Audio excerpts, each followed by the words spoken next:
Monroe Town Board meeting for November 7th, 2024.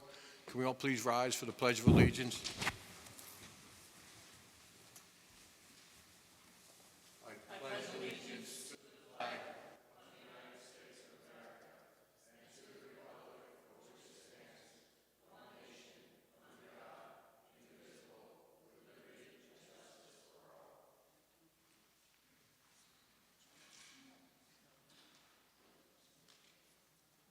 Okay, thank you everyone who was here in attendance. Can I get a motion to open up this evening's meeting? We'll make that motion. All right, Sal You seconded. can second it, Sal. Call the question. Bingham, aye. Scancarello, aye. Cardone, aye. Poole, aye. Richardson, aye. So moved. Okay. First item on the agenda, Legislator Tui, did you want to speak? Mr. DeSalvo, I'm not sure whether he's coming this evening. Oh, you did? What did he say? My first time without classes at a town board meeting. Without glasses? Yeah. Do you want mine? No, he had his surgery. Cataract. So you can see now. Yes. Yeah. Yes. Hello, can you hear me? All right. Good. First, I just want to thank the board for having me to come and speak. I thought it was important that I come tonight for a few reasons. First off, I just want to remind everybody that there's a burn ban in Orange County. It's been so dry. So just, you can use your gas grills and things, but open fires, probably not a good time to be doing that, And my second thing I wanted to recognize was this coming Monday is Veterans Day. So I want to thank all of our veterans, past and present, and wish them all a blessed day.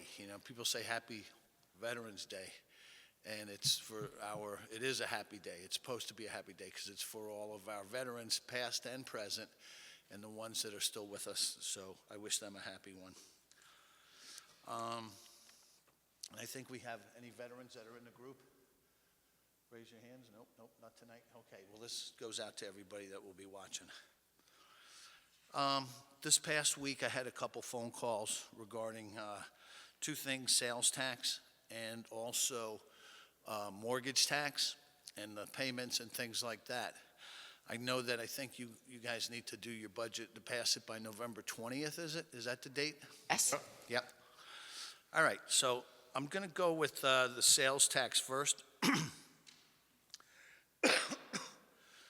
That's paid quarterly, quarterly payments, just to refresh everybody. And that comes January 30th, April 30th, July 30th, and October 30th, approximately on the 30th day of the month. It's based on population. And the thing is that in good times, the county collects sales tax. And each municipality has an agreement. I think this one goes till 2026 or so, and they're shared with the sales tax. And the thing is that in some past years, when there's an excess in sales tax, that gets shared also with all the municipalities. I know in the past we've had some very nice bonus checks, for lack of a better word. Last year, from what I hear, what I lived, was that it was rainy season. And, a lot of our revenue comes from Woodbury Commons, which is outdoor shopping, going from store to store, and also tourism. So the revenues have been flat, but the towns and municipalities still get their percentage. So those are 4 times a year. And with the mortgage tax. Sorry, did you have exact figures that you guys voted on? Not for sales tax. Okay. Sorry, I should have silenced this. But what I do have is today we voted in session. We had our November session. So we voted for the following period for the mortgage tax, which is twice a year. And this period is from 4/1/2024 through 9/30/2024. And the numbers that we have is the total amount for Monroe and the two villages is $476,468.37. If anybody's writing that down. Do it's, you, That's for 6 months? 6 months. and could you delineate, when you say for both villages, for us, we have to place them in the correct fund? Is that correct, Supervisor? Excuse me? I'm trying to figure out, when we delineate this, like, an allocation would go to the town of Monroe only, No. and It- then it the goes two directly villages? to the Because- municipalities, and I have that figure here. Okay, The overall number was 476, 468.37, and that comprises a payment of 361,307.91 for the town allocation of that. The Village of Monroe gets 100,411.04, and the Village of Harriman is 14,749.42. So these, we just voted on that, so now that we have that, that number has been established and, by the county, and I know we closed the books, even though our budget is like the municipalities, we go from January through December. The county, with close to $1 billion budget, it takes till about April or May to close the books, so this payment will be going out. and so, yeah, thank you, Yeah. and just, we didn't have any numbers for the sales tax projection so far? It's whatever it's, again, that's going to be a lag, but all I can say is that's been flat. So basically, we should account for past years being similar to past years, you're saying? Well, it's hard to say because past years you had an excess. Oh, And- past and years you've have been shared in it. excess, okay. Yeah, 2024, we didn't. Okay, so So, we're underperforming versus last few years, is what you're saying? Not necessarily underperforming, we're flat. What do you mean That then? means that there hasn't been an increase from last year. Yeah. Yeah. So if we that's were to budget a underperforming. similar amount So I to know that a last lot of year. municipalities budget, but they'll use a conservative number. So Yes, that if you this don't does wanna happen, over- we'll do it. So you can check with your finance department and see whatever you budgeted last year. I don't have that, access to that number. But, if, Budget of 1.784 million approximately, for sales tax. sales tax. Versus what for last year? What came in for us? Is less. Oh, that is last year. So. So what did we, We carried over a similar Okay, number. just It's in the budget. okay, so it's a little bit high then. Reduce a little bit to be, I can't hear you. to be conservative, we should perhaps reduce versus last year. Well, you know what? The thing is that the second half of this year, for this quarter, October, November, December, the year's not over yet. So if, this great weather we've had, I'm sure we had a fantastic tourism season. And if the weather stays cooperative, I hope that Woodbury Commons has a fantastic We're going to have a great holiday season. season, too, Yeah. it looks like. So So hopefully, that could push us up and maybe over the top a little bit where there would be an excess. So whatever comes, will hopefully be higher than what you budgeted so that you bet for the benefit of the Right. town. Yep, and that'll be gravy, which, that'll be gravy. that'll Yeah. be gravy. Icing on the cake, Yes. But that's really it. I just wanted to clear that up because I know you're doing the budgets and I had some calls this week. So I hope that clears everything up on that. If there's any questions or anything or comments? Just my only other call was, I was the caller. I also called Newhouse, so I'll have to email his assistant back and tell him I got the information from you. Thank you for coming and telling us this. The only other information was a follow-up to a discussion that we've all been having regarding the ANU system and the hydrogen sulfide issue, where it is venting out of the manhole covers right in the center of downtown, which is obviously interfering with people using Well, it's really the worse at the airplane park where Yeah. the actual vent is. Yeah. So people And it's been walking, dry. So exercising, let me explain something about that, too. commerce. When those two systems come together by Museum Village, and they come down along the Heritage Trail, that's where the one vent is.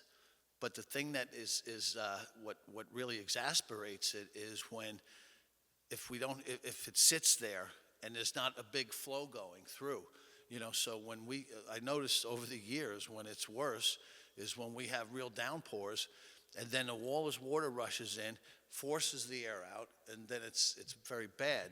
But I think on Monday we discussed that it's been very, very dry, obviously. Yes, of course, but we want to, if another municipality has a system that can prevent any sort of toxin from interfering with, residents in Monroe, in the village and the town, enjoying the center of, Monroe, I would like a copy of the information to know exactly what the toxin levels are, to see if we are in any way. We have those. Yeah. We have those, but the only problem, though, is it's proprietary information, and the contract was with the Village of South Blooming Grove. So I'm not at liberty to release any of those.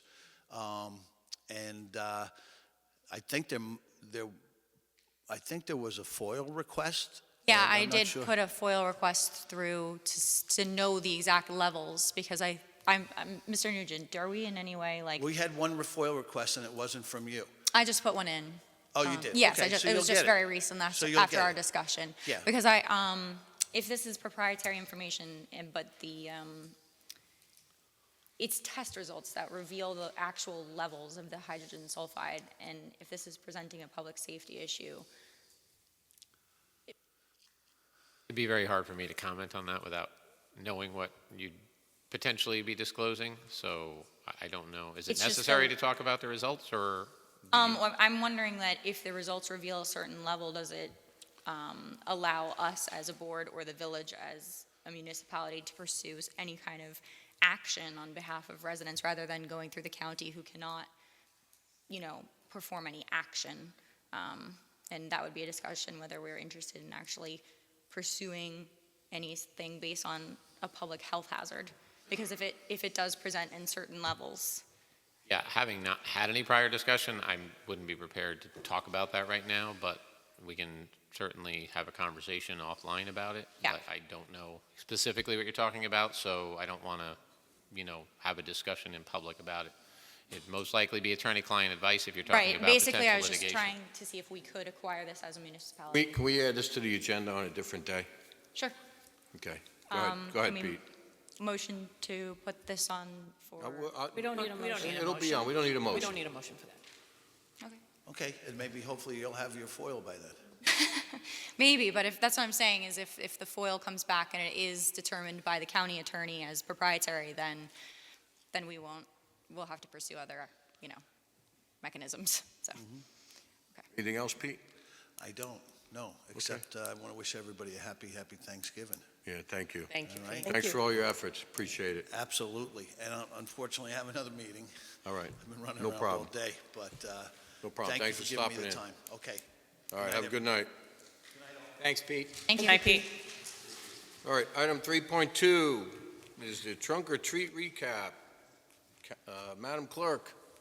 So we had our annual trunk or treat event on October 26th. Once again, it was very well attended. Our attendance seems to increase every year with residents from local communities. We had approximately 18 trunks. The town of Monroe gave out large bars, 630 pieces in total. I want to thank everyone who helped make this event a success. Angelina with our highway department, the highway department staff itself, Dial-A-Ride for their transportation, the maintenance department, DJ George, the food trucks, and Orange County and whatever other municipalities helped contribute with lighting for the event. So it was a very wonderful, well-attended event. Town of Blooming Grove also. Yes. It Okay. was great. You did a good job on that, Val. Yeah, thank you, Val. You're welcome. Appreciate, Amazes me how many kids show up for that. yeah, appreciate your efforts. Great job. Thank you. And Angelina's as well. Okay, next item up is the Flags for Heroes. This is something we started 2 years ago, and it's in honor of Veterans Day. We collect $25 per flag. There's a little medallion, plastic medallion that goes on the bottom of it. And this year, we're going to be giving those, all the money that we take Knights of Orange County to help them with their Wreaths Across America program at the Orange County Veterans Cemetery. The flags will be displayed from now until the 25th of November. And if you want to buy a flag in honor of someone or in memory of someone, you could call the town clerk's office at Town Hall. Okay. We also have those applications available if anyone wanted to stop in and fill one out. They have to be former service members? No, they So it can It be could be anybody from first the community? responders, it doesn't matter, somebody in the community. Military, police officers, fire, first responders, parents, teachers, coaches, and mentors. So basically a hero to whoever. So that's a nice thought. I like that. Okay, item 3.4 is recap of the shredding and recycling. Val? Yep, so once again, we had our fall shredding and recycling event this past Saturday at the Highway Garage. We collected a total of 444 various electronics ranging from iPhones, tablets, TVs, smartphones, printer scanners, office phones, laptops, hard drives, Chromebooks, monitors, and all-in-ones. We collected about 20 yards of tires, recycled tires. What I do want to just clarify is that our recycling event was with ProShred. I'm sorry, our shredding company was with ProShred. There was a confidential shredding truck there, and what I want to just clarify to everyone is that ProShred acquired confidential shredding. So some of their trucks still need to be painted, but it was ProShred that was sponsoring this event. They will be painting the rest of their trucks. They have acquired some of their staff, but ProShred is who ran our shredding event. Okay, thank you. All right, item 3.5. Pat, you want to talk about fall cleanup? So the fall leaf collections are going rather well. Usually we have the problem if they're too wet and too heavy. This year we have the problem of they're too dry, too light. So we're having problems with machines overheating. We got to constantly stop and blow the radiators out. And please, everybody, be patient with the dust that's flying around. We're doing the best we can. We start at one side of the town of Monroe and work our way to the other. And we try not to jump around, other than like today, we were short a few men, so we went on flagging roads, Rye Hill Road, School Road, Post Road, or Pine Tree Road, rather, and we'll get back over on our normal routes tomorrow. I don't tell the guys exactly where to go. They know the routes that they have to take, and as I said, it's going well, and we're going to be out there, and hopefully everybody gets their leaves out as soon as possible. Most of them are down, but we know we're going to have to make another round afterwards. But right now, you'll see the guys with things on their faces to try and, so they're not eating the leaves every day, and that dust isn't going in their lungs, because it's very dangerous on what they're doing right up close like that. So, but we're going to continue until. Okay, thank you. Remember to pile them just right so that Pat can jump in them and get the perfect snow angel, right? All right, item 3.6, 2024 compost schedule, Pat? Yes, we have the compost schedule out. Basically, it's every Saturday until November 23rd. Plus, the highway garage is still open. Please bring your heavy loads over to compost on Lakes Road on Saturdays. Try not bring them to the highway garage, because all the crews are out vacuuming leaves right now. So it's easier if you take your leaves, your big piles of leaves and your brush over to compost, your tomato plants, your flowers, whatever from the summer that you pulled out of the gardens. And we're going to continue that until November 23rd. And you will see, we are working Saturdays also, vacuuming leaves. So you might hear a little early a vacuum noise going by, but it's to benefit the residents of doing that. Thank you. So, compost is open on November 2nd, 9th, 16th, and 23rd, Yes. from 8 to 2 p.m. Okay. I have one question. Years ago, I used to get some soil there. Is that still available for residents? Yes. Okay. Thank you, Pat. You're welcome. Item 3.7, Dory? Yes, so as Pete Toohey mentioned earlier, Monday is Veterans Day, so on Saturday, American Legion Post 488 will once again be hosting their annual Veterans Day dinner dance. The cocktail hour starts at 6 p.m. It's $50 a person, which includes open bar and a buffet dinner. There's a DJ. There will be some 50-50 raffles. If anyone is interested in purchasing tickets, they can go right down to the American Legion at 532 Lakes Road, or they can send it via Venmo to Charlie Fernandez. And that information is available on the town website if you want to get his Venmo. Okay. Next up, Orange County Mobile DMV. Yes, so yet once again, Kelly Eskew is coming through with the mobile DMV, and they will be here on Wednesday, November 13th, next week. They will be accepting anything that you need to do, with the exception of taking a test for your driver's permit. They'll be accepting anything that you need to do with the DMV from 10 to 12. They're closed for lunch from 12 to 1, and then they will be back at it from 1 to 3:30, and they'll be right here in the Monroe Town Hall parking lot. Okay. And finally, the coalition. Yes, the Monroe Woodbury Community Coalition is once again presenting their Teenager Trends presentation. This is a really great night and a really important night.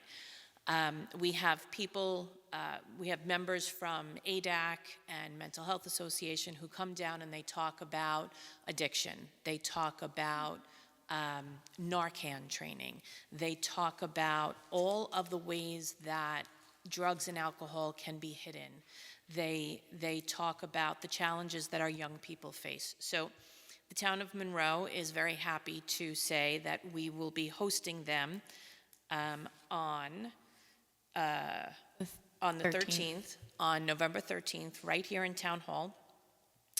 Between 6:30 and 7:15, there will be some topic discussion. There'll be some small tables set up.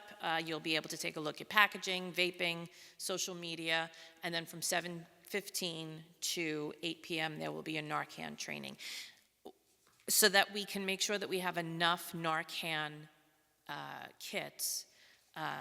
We would really appreciate it if you RSVP by November 10th. And you can do so by emailing monroewoodburycc@gmail.com. Again, that's monroewoodburycc, the two letters, cc@gmail.com. Okay, thank you, Dory. Welcome. And last in the announcements is, well, other than Jim DeSalvo is coming, Pat, and he said he's going to be here in a little bit, so we'll squeeze him in. First Presbyterian Church is holding their holiday fair Saturday, November 9th from 9 to 3. Designer bags, gifts, crafts, holiday decor, and toys will be available, and they do this annually. It's at 142 Stage Road. Like I said, from 9 to 3. If you have any questions, you can call 845-783-1632. And I forgot to add one other thing.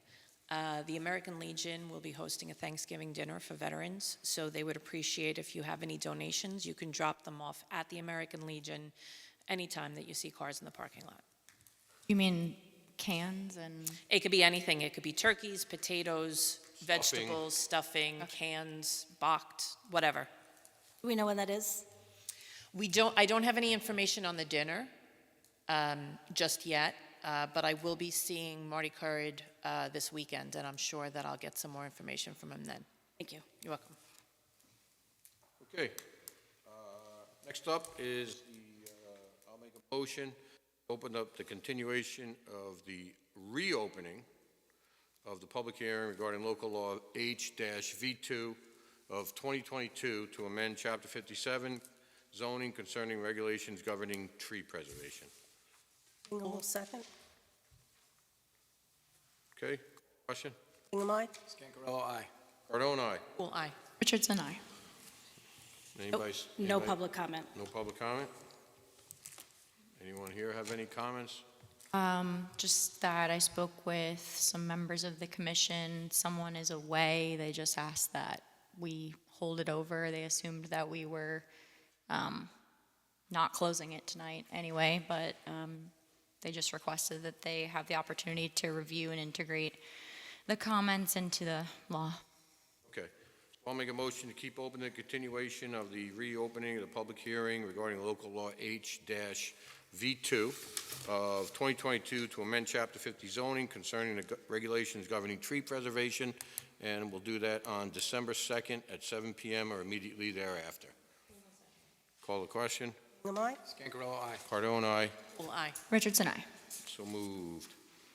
Okay, motion to open up the continuation of the public hearing regarding the 2025 town budget and benefit assessment rolls. Can I have a second? I'll second. Call the question. Hingham, aye. Scangarello, aye. Cardone, aye. Poole, aye. Richardson, aye. Okay. So I believe you were presented with the budget tonight. Roberta is here to assist with any questions you may have. We have to close this hearing tonight because it has to be closed by the 15th. We do not have to adopt the budget this evening. We could hold off until our meeting on the 18th. Do we have any public comment? Carol Hawkshurst. Just a reminder, you'll have 5 minutes for comment.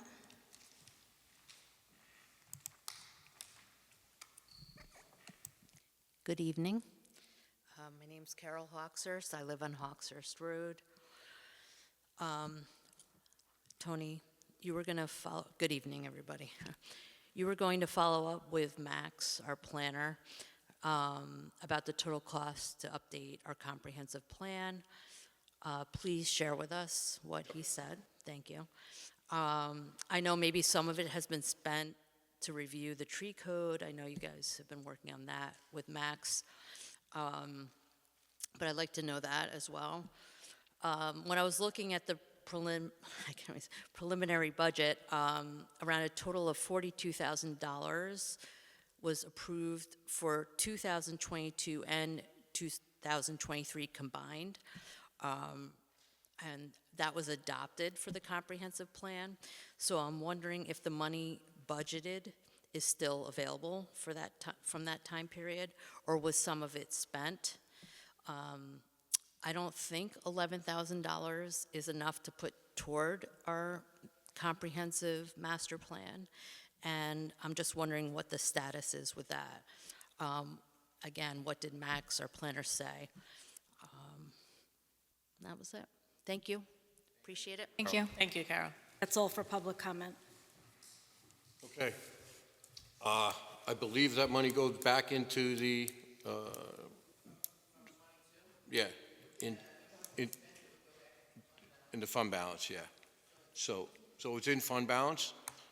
Max informed me that a normal comprehensive plan these days, as extensive as ours, goes for about $125,000, start to finish.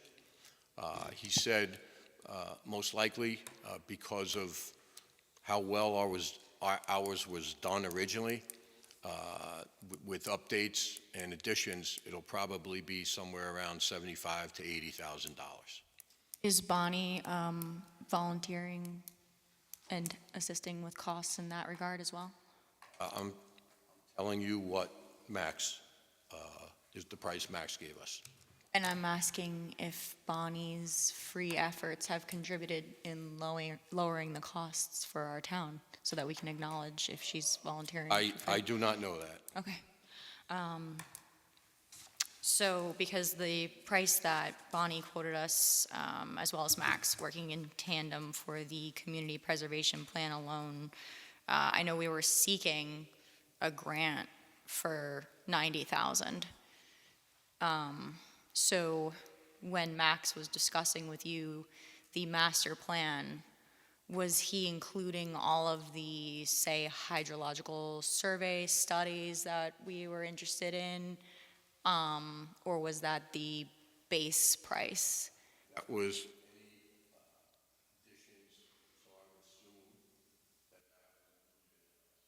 Okay, so it was a combination of the things we were discussing. I will get confirmation from him on that. Yeah, yeah, that would be great. So basically, right now, just preliminarily, it was basically the foundations of a community preservation plan rolled in with a master comp redo alongside some of the more extensive surveys that Bonnie and Max and I and Mary were discussing with them.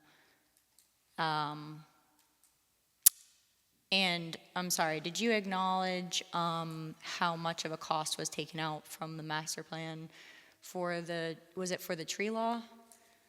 I know that was a remaining question that I also had. I acknowledge that. Well, will you speak on it?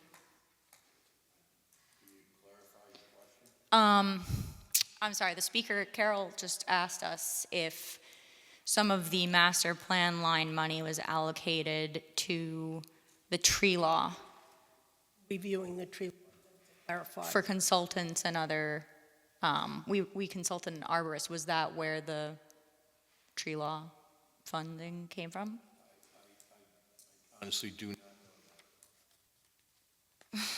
There was There was an arborist that did some work for us. Yeah.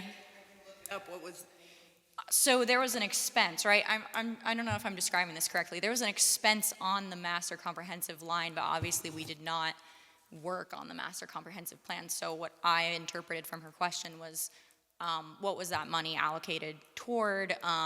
We answered that the money that was not spent returned to the fund balance, which means we were not putting it away specifically in a savings account for a master comprehensive plan so much as allocating for it every year and then not using it, and the fund balance is the general balance. So Know the name of the arborist? Lee, I actually interviewed with him and I can't remember his last name. Harper? No, I don't know, but Roberta, it's, I noticed we got the new preliminary budget tonight, and on line B, 000-8021-4500-00, in the year-to-date for 2024, it's now 10,635. So I think for the clarification for the councilperson and Carol, we just want to know how that money was spent. His name is Leonard Hopper.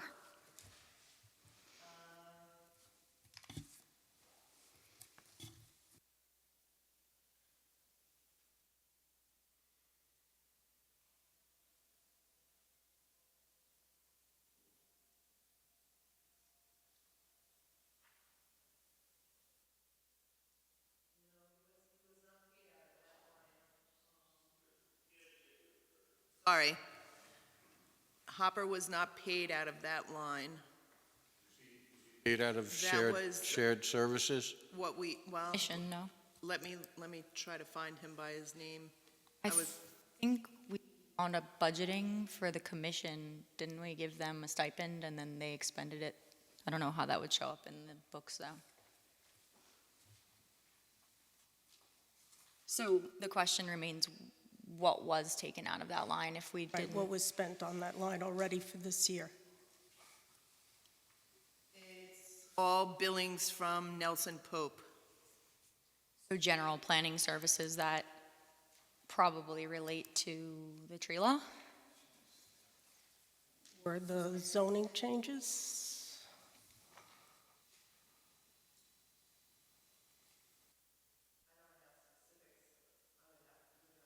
And is there a difference between paying NVP? Aren't we paying them off other line items as well for general planning services? Do you know why that would be? Or is it all, every payment that we pay to Nelson, does that come from that line? I couldn't answer that without looking. Okay, on yeah, the if you vouchers. want to just make a note and get that information to us. Oh, well, no, it comes, we have to approve this. Don't have to approve it tonight. Okay. The arborist was paid $900 in '23. under 730.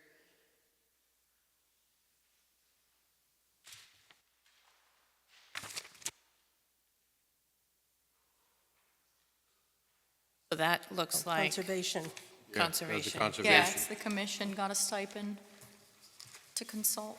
Under the conservation GIS line 8730, 4130. In 23,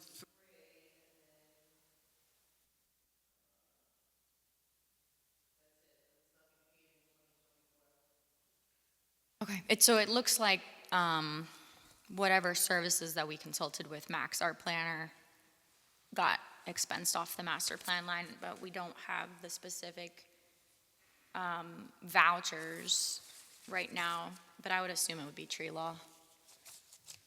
Well, you can gather those yeah, for we us, can look right, at them. Roberta? I Yeah. just don't have the detail in here. That would Yep. be on the actual paperwork. Sure. Sure, you can get that information for us via email, right? Thank you, Roberta. Thank you. Okay. Anybody else wanted to speak on the budget? I have oh, do you mean from the public? Sorry. Is any last calls for the public to discuss the budget? Public? I You want to have, start at the other end? Mary, do you have any comments? Yes, I do. For years, this town board has acknowledged that some of the services by the state troopers aren't sufficient for the needs of the residents, and we've talked about a constable for years. I think we should start allocating some money towards either a study to see what the possibilities of that are, and Can't do it. Can't do it. Can't do it. We're over 10,000 people. We're a We're a first-class town of the first class, can't have a constable. okay, so then if we can't do a constable, then I think we should start forming some kind of a committee to look into Feasibility a of a police feasibility force? with the Village of Monroe to see if they'd be willing to work with us. So the supervisor and I have already started those conversations with council to see what the pieces would be that we would need so that when we do create this feasibility study, we know that we're including the right people. Right, so we need money for a study if this is going to happen in the 2025 year. Because as I said, we've been talking about it for years, so I don't know, is $10,000 an appropriate amount? to start? That's what we're trying to figure out now. I'm sorry, what specific feasibility study regarding what specific topic? I think your microphone just, or I couldn't hear. Law enforcement. Oh, just establishing a town-wide But or an IMA? Taking a look at the needs, what the needs are, and what would best provide for those needs. Okay. That's, Is that all you in have what here? kind Well, of? I don't know if she's going to comment on this. Yes, what? Specifically, the law. Specifically, what are you even talking about when you say a feasibility study regarding law enforcement needs? And then why would it be restricted to you and the supervisor and the attorney when this is a extremely important decision by the board to be made? And like approaching it and saying that we're doing a feasibility study with absolutely no specifics at all is like I did wild. not That's state. not what you I said. did not state that we are doing a No, I feasibility mean, that's study. your, that's So that's if your you'll let me intention finish, to if do- you let me please, finish. Please provide us with So details. here's the thing. We wanted to make sure that we started this conversation between the supervisor, me, and the council, our attorney, so that we could get right to the point and not have to deal with a whole lot of commentary that takes us away from the things that we need Yes, to. the useless So- Can you let her opinions of finish the speaking, public. please, so I can transcribe we this? have Stop started. speaking out of Excuse order. me. You're not a board Madam member. Clerk, what'd you say? You are not a board member. I asked to please let Councilwoman Hool finish speaking. And you are not a board member. No, I'm You not are a board member, but member. I have to Talk to her to like that. transcribe I this. have sat You know while what? this I woman have had has it with you disrespected and your me disruption on this repeatedly. town Yes, board. because you You were shouting is distracting not us. disruptive. This is an extremely important topic that each of the public has requested. I think law Councilwoman Hool enforcement. has the floor. Yes, please, And- please and- allocate the Let her floor talk. and then go in order. And before she talks, Madam Clerk, I appreciate that you asked for silence so that you can make sure the transcript is written correctly. This was also discussed at the last meeting. And it was I'm rude speaking. last meeting now. The way- It's rude now, it was rude the last time, it was rude the time before that. And you trying to monitor and enforce when I speak because of the transcript transcribes what occurs at a public meeting. We are not concerned in the course of the people's business in the ease Yes, of we the are. transcript. Yes, we are. No, Yes, we we are are. not. Absolutely No, I are. am concerned I've for the tried to people give you and the performing the respect people's by letting you business. speak. And when no one But if I allows can't transcribe this, you're going to have a normal- lot of So then inaudible. let's go So and Councilwoman actually Hall, comply please with continue. Robert's Rules of Order instead of arbitrarily enforcing Okay, on so one member. Councilwoman Hool has the floor. Thank you. I asked Madam Clerk a question. Go ahead. You were never acknowledged, so let Councilwoman Hool I don't speak. need to be acknowledged by you. We all know that. Go ahead, Councilwoman Hool. The comment that I made was that we have started a conversation to understand the elements that we would need to know for a study to see what we would need for law enforcement. That was my comment, not that we have started a feasibility study. So the conversation started with an approved conversation for constable, and we learned that we cannot do a constable. So we've explored some of the other options. Once we have something to report that's substantial, then we will bring it to the board. But until then, there's nothing to report. There's a difference in reporting to the public when behind the scenes, board members work on it. I was the first to email council regarding the fact that I did not believe that a constable was legal within our limits for several reasons and asked that that be followed up on. What I am saying, and I think you placed the wrong emphasis, and I can understand why you're trying to correct me. However, I'm saying sweeping Mary's interest and my interest in having a productive investigation of not only the elements to pursue a study in regards to law enforcement, with the vague declaration that you are already in talks regarding a feasibility study. I mean, Oh, you there's you no didn't hear what she stop said. speaking. You're still not you do not have the hearing floor. me. So You're still I'm not sorry. hearing me. Why are you speaking while I have the floor now? Because you drone on and on and on You are and literally on with losing your words mind. that are just inserted so that you can hear your own voice in your head. That's Really? why. So your babbling, loud nonsense is very productive right now. Even if I was spelling the Russian alphabet Okay. backwards, I have Let's- the floor. Can we move Let's on, move on. No, please? Yeah. I am literally Move on. entitled. Please So- stop. So I- I am commenting Mary, did you on have- this We law should- enforcement Mary, did you have regarding- any other no. comments? This is yes, not appropriate. I have get a the different- exact You're right, time this that is I'm not entitled appropriate. to as a board member. you haven't been Each of us appropriate are since you entitled started to here. the time by the rules outlined in the Mary, Town of Monroe Public Conduct for Councilwoman Meetings. Bingham had the floor. George, can you cut her mic, please? What is wrong with you? Go ahead, Councilwoman Okay. Bingham. Piggybacking on Carol, I do think more money is needed for the master plan, especially since we see that over 10,000 was spent according to the November 7th preliminary budget. So I don't know if we're going to spend some money, whether it's reviewing the tree code or the zoning changes that were needed for the LI versus the HI zone.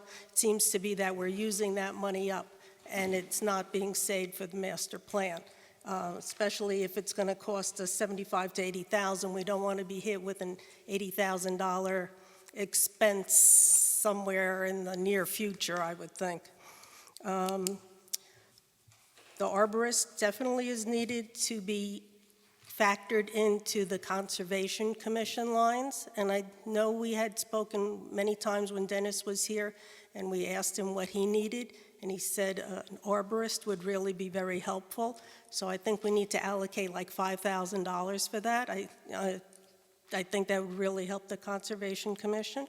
I second that. Water District Number 1, engineering.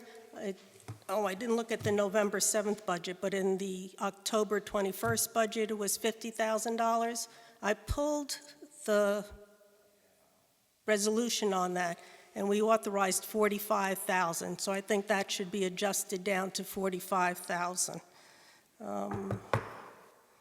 And I still don't think the water district should be included in the Soul River charges for the production of the electricity. It's not using an electrical cost. So that can be addressed separately. I know it's not possible for 2024. I know it's not possible for 2024 to change those numbers, but we still have time to discuss it for 2025. And I think we need to do something with the composting. $50,000 is a lot of money. You know, maybe people should be encouraged more to compost their own things in their own yards and not have it pile up at the Lakes Road site. But that's something I just don't know feasibility-wise what people can do and how long that pile has been growing over there. So those are my comments. There were grant opportunities for so- composting. Sal, did you have anything to say? You good? So Mary, with regard to the arborist, how much did you want to put into that? At least 5,000 for the Conservation Commission. They Okay. quoted 5,000, yeah. And what did you want, what was the other point you made? Master plan needs more Master money. plan? How much did you want to put into that? Oh, 20,000, because if we're spending at least 10 a year, we got to start saving a little bit more. Didn't, Okay, and with regard to composting, I believe that number was readjusted, Okay, as I said, I didn't see the November 7th one yet. adjusted to, I think, 40,000. Okay, Yep, and that charge is really for the stump grinding that we have to do. You want to expand on it, Pat? I'll expand a little bit on it. Some of the compost that's over there is big stuff. The villages bring in big stuff. Anything we cut down on the side of the road, any trees that fall in the road, that's all part of this big project. All the brush that's been piling up for the last, I'm going to say, probably, well, since it was ground the last time. We have a plan. If we can get caught up with this, we're going to try and budget every year a little bit instead of this big amount. Right now, we're almost out of room, and if you'd like to take a ride over there, I will take you over there, Mary, and show you that they're working right now, and they're trying to get that pile knocked down. Otherwise, we're going to run out of room over there. But it's a lot of big stuff. Most of the residents with the big stuff, they have to bring in a tree person to take it down. But the villages and us, we don't have a place to do that, and that's what we're doing it. But when it piles up this much, it's going to be a big expense. I think he was at $3,500 a day, and he estimated to be there between 12 to 15 days. Yes, yes. And we're going to try to incorporate some of that cost in this year's budget, and the remainder will be in next year's. So, Val, can you put up that slide? So,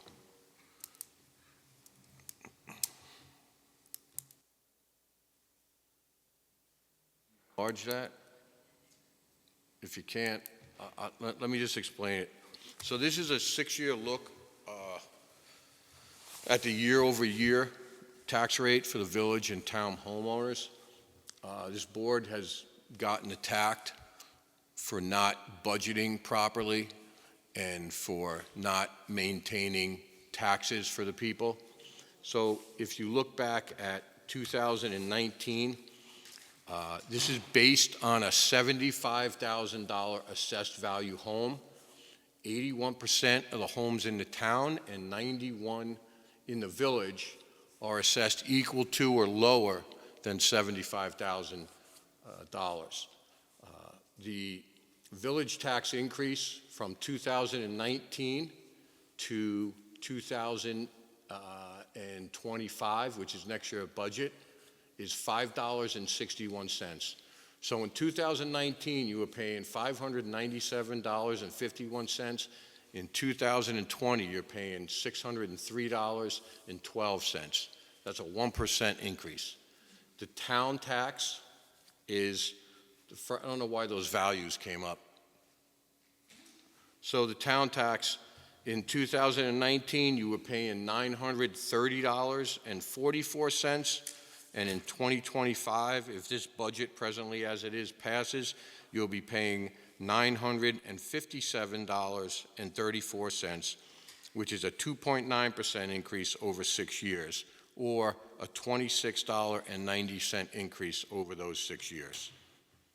I think the concern is that the pulling of the money from the fund balance seems to be recurring now.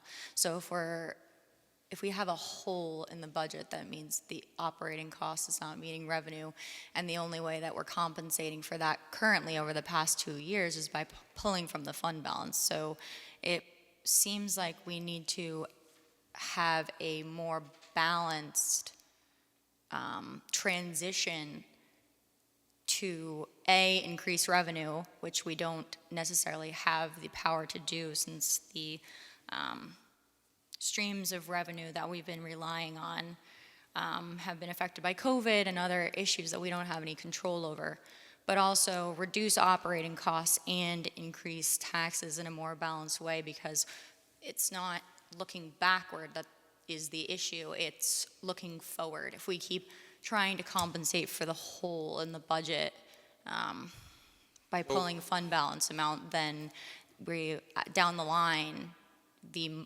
financial model appears that there will be a large hike in tax. Which financial model? This year's? No, look, projecting forward. That's what I'm saying is. We are $308,676 over the cap with this. So if you would like to tell me how much you would like to reduce the fund balance. Yes, I would like to. Okay. When I spoke on this, it was just to bring it to your attention. I'm a new You don't board have to bring it member. to my attention. Just answer my question. I What am is- going to. what I is the need to amount? look at it. I don't have that now. I just said I brought it to your attention as something that I recognize as a whole. That. Your first year doing a budget. Yes, and I'm Okay. saying I recognize that this was an occurrence, and then I voiced it during the public comment because it is not my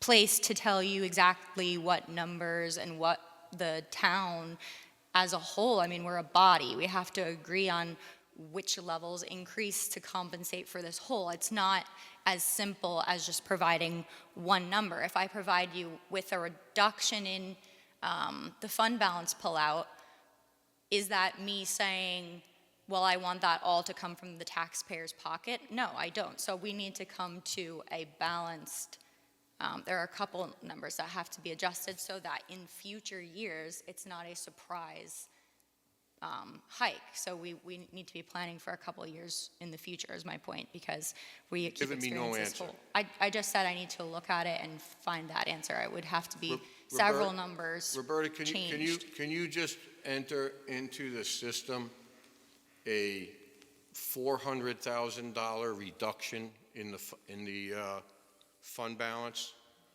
Let's It go would into be the an A fund. incredible hike from the taxpayer, and that's not possible. We need to balance the budget. I asked the all question, levels. let me get an answer from it.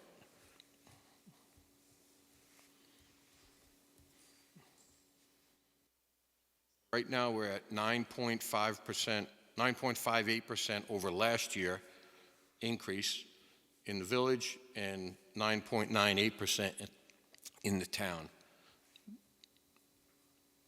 We'll get an answer, and then that pigeonholes that makes a tax increase X percent out of people's pockets, which is not what we want. We want a more gradual, 5-year looking forward tax plan so that residents are not shocked down the line when we can no longer pull out this money from the fund balance. Every municipality is dealing with this. Yes. This year, every one. Yes. Then there's multiple ones that'll be over the tax cap. And number two, money doesn't grow on trees. Find me a revenue source. Find us a revenue source I that you think you feel should could have offset it. probably maintained our contracts as the budgetary officer to make sure our revenue that we were expecting came through. But And now it's my job, when I'm not paid $18,500 to fix the entire budget for the town of Monroe. You're bringing up the question. You're pigeonholing me to say that I want you to decrease the fund balance pullout by half, so that you can publicize that Maureen Richardson wants to increase tax by X percent. I'm asking you to have a 5-year plan looking forward where you don't surprise residents, because you're correct. Other municipalities are experiencing this phenomenon, and other supervisors were left holding the bag from prior years when those prior administrations were doing exactly what you're doing now, which is pulling a huge amount out of the fund balance to compensate for a poorly managed budget. It is not, I have to stop you. I have to stop you. $0 from the movie theater. I have waited as long as I can. $0 Take a look at those taxes. Take a look at how they went down in 2020. No, I'm sorry, in 2021, in 2022, and then started to gradually increase. This is part of the 5-year plan. That is after compensation from the fund balance. The town of Monroe was very sensitive to the fact that so many of our residents were so devastated by New York State's pandemic closures that they weren't able to make ends meet. And so we lowered our taxes, and now we have a correction year. And this is part of a 5-year plan, because we have been slowly increasing it. And now, because we're finally coming out of the pandemic and more people are able to get back to work, we're dealing with a salary shortfall. We are dealing with not being able to recruit people who can work for this town and make ends meet, because the cost of living is so high in New York State. And so a big portion of this increase is so that we can have people making a livable wage in the community in which they live. And that has to be balanced in the budget, rather than creating a giant hole that we compensate with fund balance year after year. Let's reduce the amount of money that we have to pay our vendors in the amount of time that they have to spend reading emails and dealing with argumentative people. There's literally 0 vendors that I have engaged with over email that have charged the town any money, so the lie continues. The budget and the numbers remain the same. Completely incorrect and false. Can I have the floor again? Go ahead, Mary. Councilwoman Hall, you brought up a point about the employees.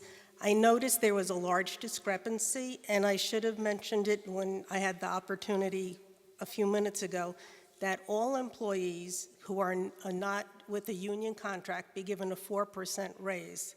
I don't think right now, we had some emails going back and forth regarding job titles and responsibilities under those job titles. I think the fair thing to do right now is to give everybody a 4% raise, have HR discuss some of those issues that were in the emails. And as I said, I'm sorry. I'm sorry I didn't raise that before, but you just jogged my memory. Thank you. Yes, so I took a look at that email, and I brought some stuff with me if we wanted to have a discussion on that. So the raises in this budget are 6 to 8%. And I did that this week. It is, we have positions that we've been for that we cannot get people to apply for. We'll send out 10 canvas letters, maybe we'll get 1 back. The issue with that is we have to raise the salaries of the people here so that we, are you listening? Because I don't want you to ask me a question. I'm sorry. I thought you never wanted me to speak, so what is your issue that I'm so the issue looking is something up on my phone right now? We have people whom are at a specific rate, at a specific title. Thanks for coming, guys. Thank you, guys. We understand. That title, when we go out to get another clerk in here, let's say, for instance, that title, we cannot put that salary range higher than the person presently in that clerk's position. So that's one of the reasons we're not getting responses. And it's not just us, it's throughout the county. So if we can raise our current employees' salaries, we could then raise the employees that we're looking to bring in new. Well, I just want to say, I know the courts said they were very interested in keeping their clerks also. They don't want to lose them. So I don't know, as I said, I didn't look at the budget we just received tonight, but I want to make sure then that they can get an 8% raise, because they work very hard over there. And, Listen, as I said, I don't know if it's 6%, 4%, or what, but I'm suggesting that it be 8% for them. I am in total agreement with you. The issue with the court is the amount of money that's coming in. And we know where the traffic tickets are not being written. It doesn't matter. It's Yes, not- it does. No, There's no revenue to piggyback on Councilwoman Richardson. I understand that. That's why I'm Right. saying it doesn't matter where it's not coming from. It's not coming. If it's Because not coming in, how could you justify going up even 2 more %? Because you just said it's hard to keep qualified employees. So if they see other departments are getting 8%, and the judges specifically said they would not take a raise as long as their clerks could get what the rest of the employees are getting, they should also get 8%. I mean, we need to be creating positions that pull in that code enforcement revenue. That's why the subject of constable and law enforcement ever came up in the first place, because you keep expressing that the court is not bringing in revenue, but they, the judges, the court clerks, all of those people don't go out and actively enforce and get tickets so that that comes before the court and creates revenue for us. They cannot ethically do anything to change how much money the court is bringing in. However, we can budget for a position that innately compensates for itself and hopefully brings in more revenue. Obviously, you're familiar with investing to get more revenue back. You have to spend money to make money, in a sense. So we want to make the smart decisions, though. Obviously, we can't ensure that will happen, but I would assume that if we paid for some part-time code enforcement positions, that they would pay for themselves and hopefully bring in more money than that. So we have a part-time code enforcement officer, or not a code, we have a part-time building inspector. We have a part-time, we have a full-time assistant to the inspector, and we have a building inspector who they do code enforcement. Yes, but they're extremely overwhelmed and they don't actively did go you- out. Yes, I spoke with them. They're extremely overwhelmed and I'm not, don't go down there and say I'm telling everybody that Ben is asking for this, but what I've witnessed and what he's stated is that they don't have the bandwidth to take on anything additional, essentially. They're taking on a huge amount. They're doing a fantastic job with the limited amount of resources that they have.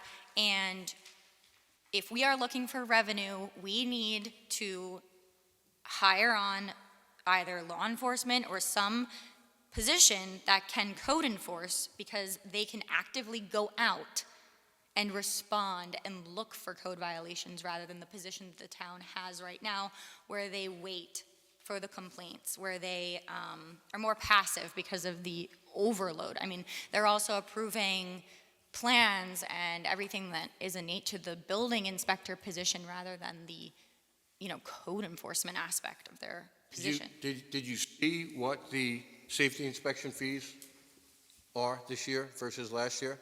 And that goes to Ben's office. What do you mean by that? Like, what are you trying Safety to? inspection I saw fees. it, but like, what do you mean? Well, did you see what they are? Yes, but what do Okay, you? so what are they, and do you think that's enough of an increase? No, I think we need to create new positions, is my point. That's not my question. I asked you, did you see what the increase was? I looked at this budget, yes, I saw it. What do you want me to, safety inspections right here, what do you want me to say about it? Well, what did it start at and what did it go to this year? For at which line? Safety inspection, The entire, Fees. there's a fees, B1560. I'm on B Go to 3620. page 8. I'm on 9, okay, Go to page 8. I am on 8. 1560. They went from $420,000 last year to a conservative number of $650,000 in 2025. Currently through 11/6, They're at $694,971.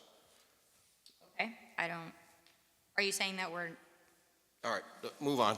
I don't Anything know else, what Mary? you're trying to conclude. I'm saying that the court's not We're bringing enough. making more money. Can we Yeah. get the Yes, we're answer making from more money, Roberta but you're as saying to that the what courts are you not have- bringing in enough Do you revenue. have that answer, Roberta? I don't know what the question is. I don't know what the question is either. I don't understand. The question was if you inputted $400,000 less in the A fund appropriation. Up to 21 and 19%. I texted it Wow. to you. Oh, okay. Oh, Okay. So it's exactly as I said, that the answer is not simply decreasing the fund balance expenditure, and that your pigeonhole attempt is ridiculous, because we've stated it multiple times that multiple aspects would have to be rebalanced in the budget. So I make a motion that we close this public hearing? oh, don't we, wait, didn't we want Sal and Dory to make comments on the budget? I've gotten my comments in. Oh, you did Thank make you, them, though. okay. I didn't get to put my initial comments in. Did we put as 125 for the master plan? Because I heard $20,000 increase, but I heard you say that it was a minimum quote from Max as 125. 75. 75 to 80. Mary, did you bring up the reduction numbers already? Did you take care of that already for the stipend for the budgetary officer with them, or? No, I did not. We suggested that it be reduced back down to 13.5.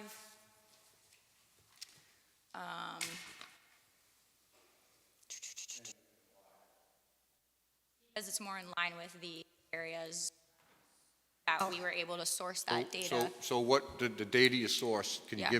give me what some of them are paid? It was basically identical to what you, I think the we town of stated, Chester was 13.5. 13 something, Okay. yeah. They're in fiscal crisis. What is that? Whom else in the area did you get?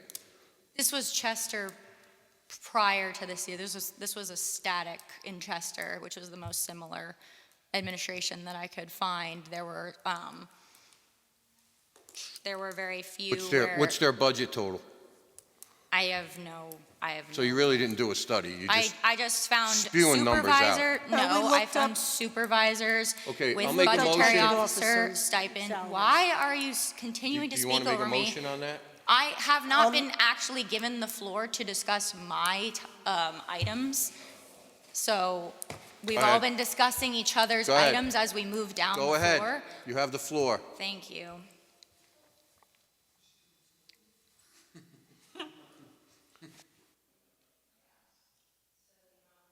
That we do for the budget should be on what completely in a vacuum, and we should never discuss it. So when your taxes go up. No, we should actually discuss this without using a whole lot of language and a whole Oh, lot you of... mean the yelling? We should all yell. Oh, man. So can I just submit my comments via email? Is that, if we're closing this, can I just submit my comments and exact numbers via email? How does it work? So everyone understands, you're closing the public hearing does not stop the board from making revisions to the budget on tonight or on November 18th. So this is just closing the public comment. The board may still make revisions after tonight on the 18th or after the close of the hearing tonight. So it won't be a problem like with the tree law, like when they closed it prematurely, and if we make comments. Not a local law. So the budget is the budget, and the law says that the board may make revisions after the close of the public hearing, but you just have to adopt it by November 20th at the latest. Okay. But the public hearing has to close tonight because you don't have another meeting before November 15th, and that's the date by which the public hearing has to close. Okay, so I can just submit my revisions. You can and submit the exactly- revisions, yeah. but obviously they'll have to be approved by motion to the preliminary budget. And if those motions are approved, then that would become part of the final budget. Okay, so it's just basically getting on the record that, once again, we are experiencing a loss of revenue in many different aspects, including the movie theater, including the courts, because I also believe code enforcement and other enforceable areas of getting those tickets and getting revenue through the court, it cannot come from the court itself. It has to come from some kind of enforcement agency, so that is huge. We have a bunch of contracts that we are sort of losing more on then we are gaining because they were not followed up with, and we need to come to some kind of solution and 5-year plan looking forward, not backward, so that we can balance this budget and compensate for the whole, because saying that the county sales tax is going to save us in terms of revenue is just inaccurate. So I will submit my more specific numbers via email, so thank you.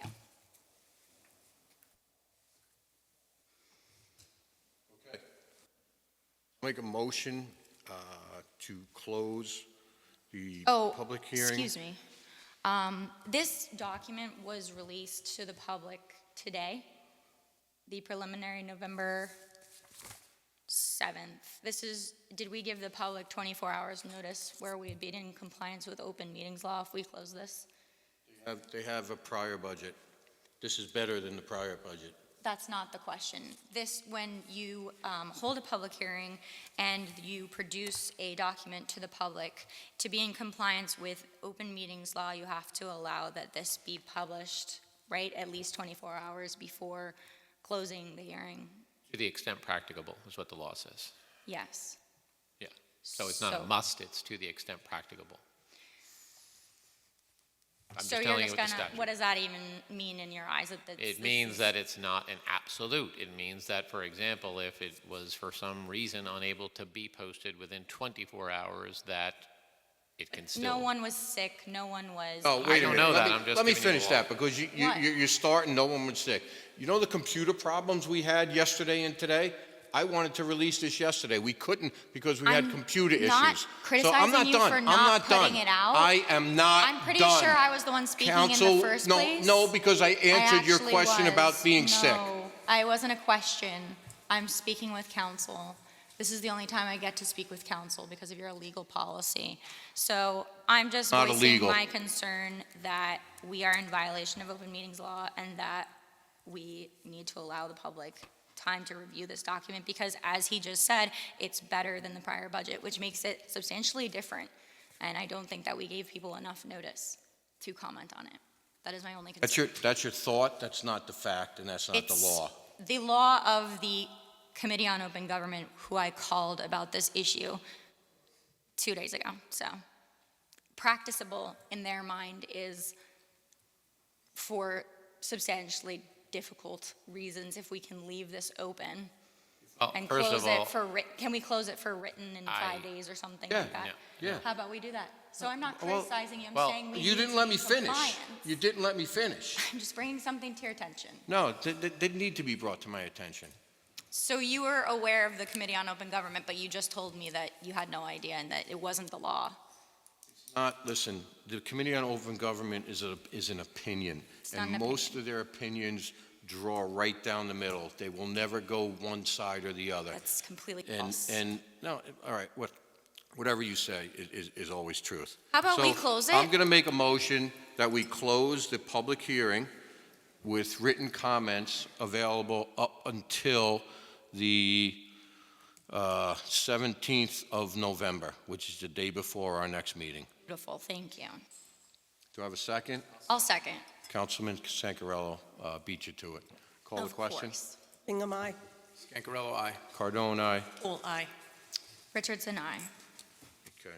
Supervisor, can I just add, at the last meeting, we had made a motion to accept, not adopt, but to accept the 2025 preliminary budget as presented on 11/7 of '24. Did you want to do that? That's what I'm going to do now. Okay, Yeah. perfect. All right. So the preliminary budget presented tonight, I'll make a motion to accept it. I will second. Call the question. Bingham, aye. Scancarello, aye. Cardone, aye. Full aye. Richardson, aye. Okay, so moved. Next up, Jimmy DeSalvo. Come on up.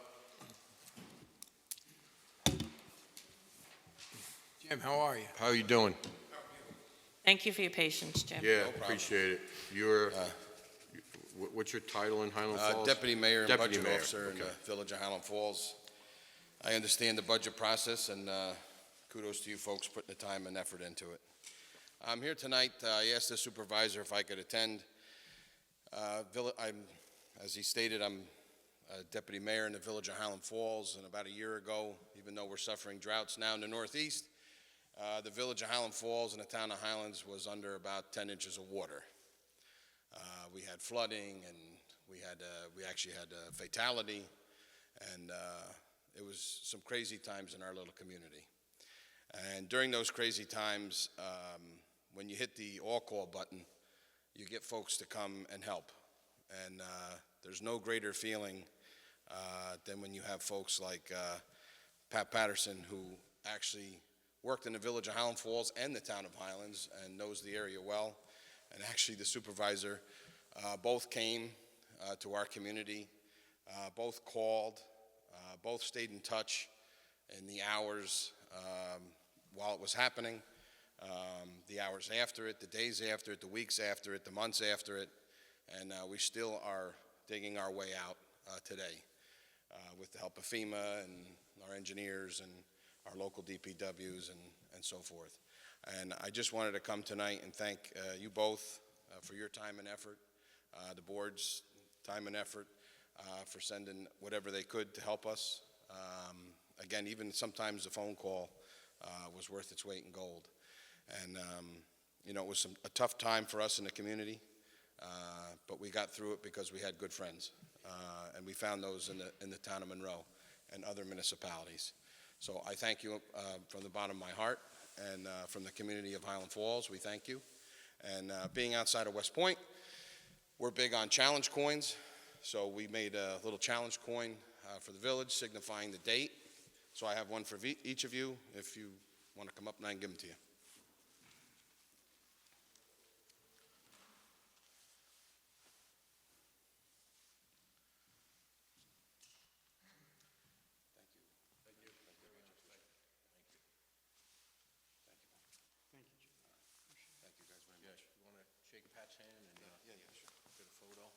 Slide over.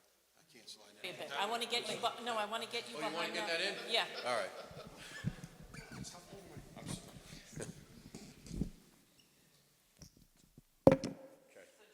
Right behind the mic. Okay, sure.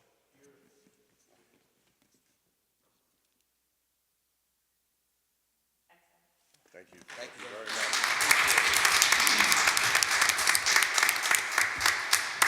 Thank you, Deputy Mayor DeSalvo. That was very nice. Don't feel you have to stay. How about you come sit where I am and I go? Yes, please do. Be quiet, Dory. Okay.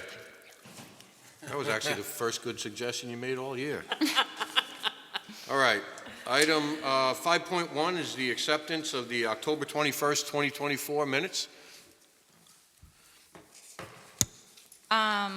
Did you make the motion? I'll make a motion. Discussion?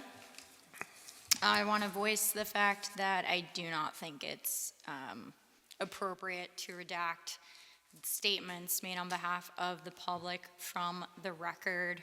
I did have a couple emails complaining about it, and then reached out again to Committee on Open Government, and their opinion was that the town meeting minutes are the property of the town to transcribe the actual activity of what occurred at the meeting, and that it should be a record of what was said and done. So that's on behalf of the constituency.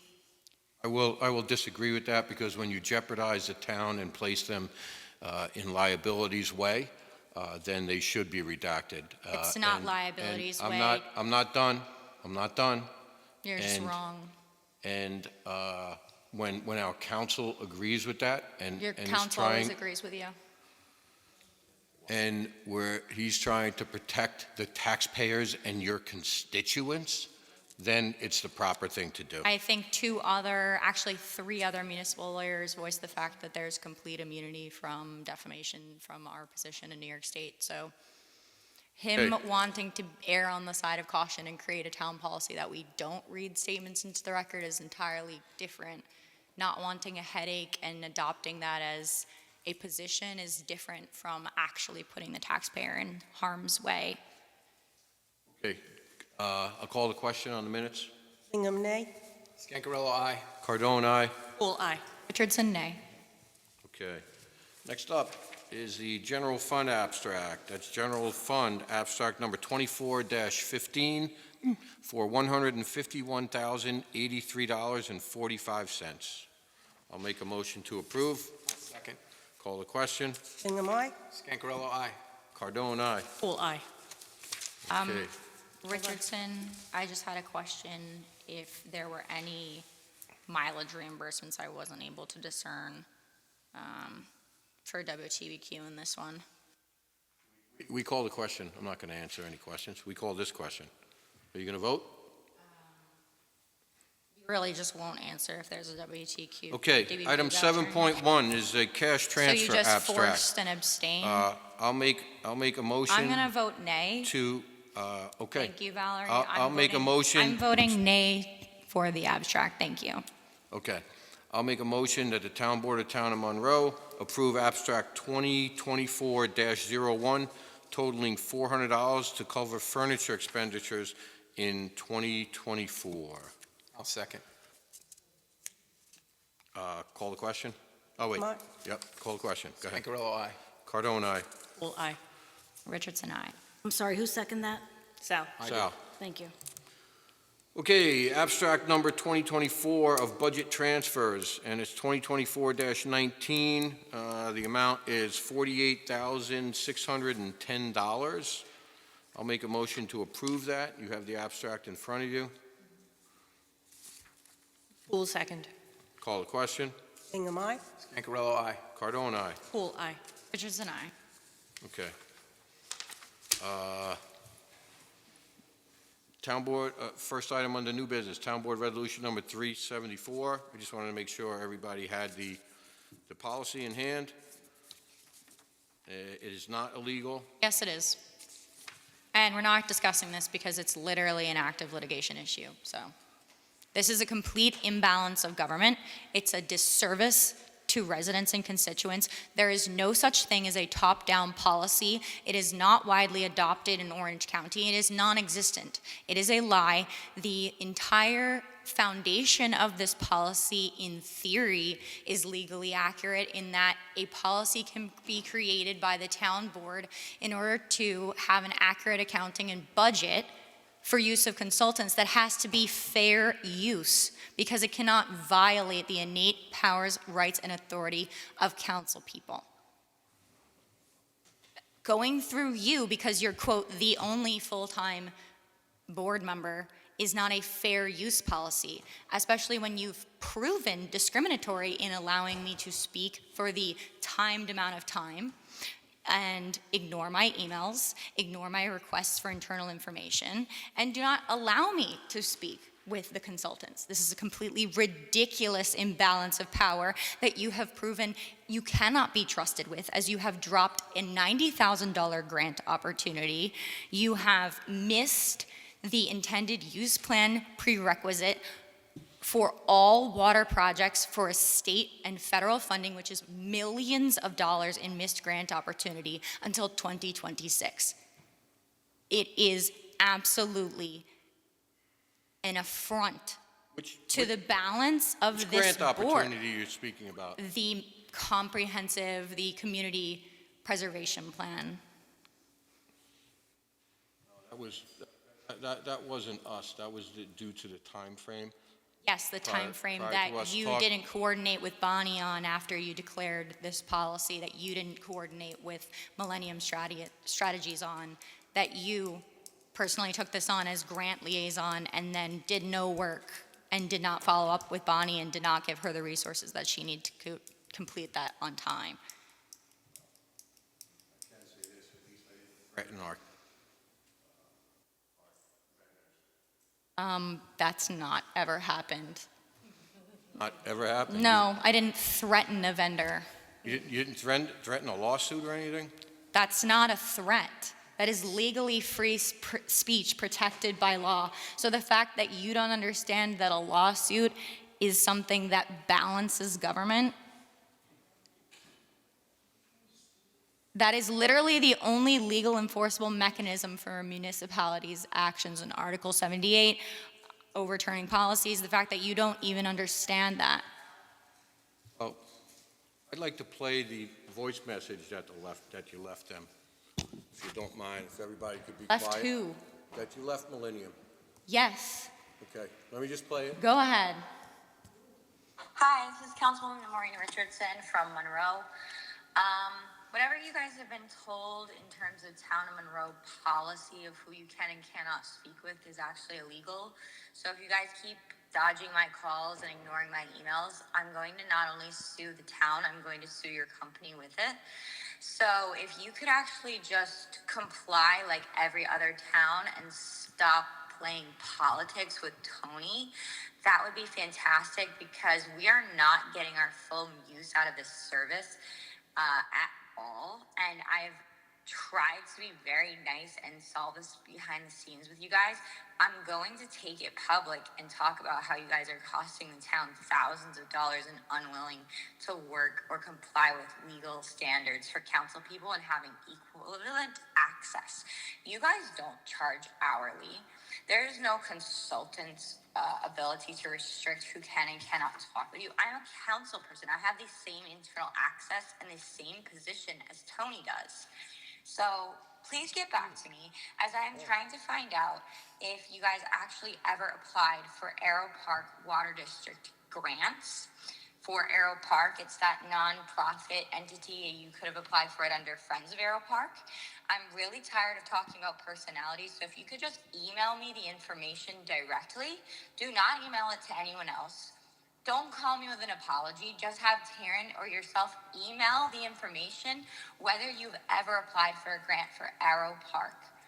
Thank you. My email, if you can't remember, is mrichardson@monroeny.org. Thank you. What was the point of that? I stand by every word of it. This is a legislative, are we still playing something? This is a legislative body. The policy is illegal. I am taking legal action against it. It is an infringement on our equal rights as a legislative body. Okay, great. Thank you. So you're proving my point that you have an illegal policy that's prohibiting a simple email response directly to us, and that everything that me and Mary correspond with other entities who aren't yourself, all they do is email the information to you, and then you may or may not give it to us. Threatening a lawsuit isn't a threat.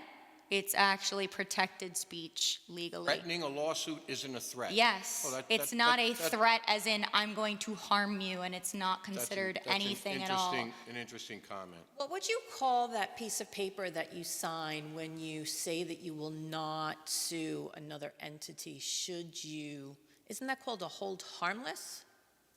Talking about right now. Right? Yeah.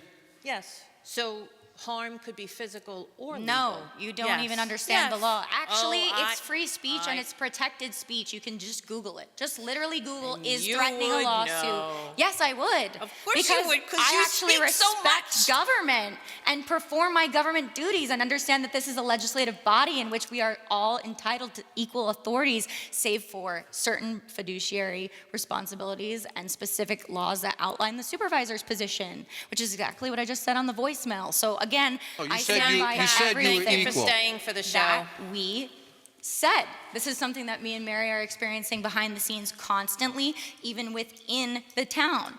We email out and want answers and resources to questions because as council people, we have the right to inquire, to perform our jobs. Why does it take months to get information back? Why does it take weeks to get something that they have in their system? Why are you trying to prevent 5 people from working with the grant company and costing the town, what is it now, Mary, $4,500 for the Millennium Services? A month, it's $3,300. $3,300. $3,600. So basically, we're we not move using on? it. I don't even know what the point of that was, yeah. but you proved my point very accurately. Okay, so we're on, 9.2, Louis Balzano retirement.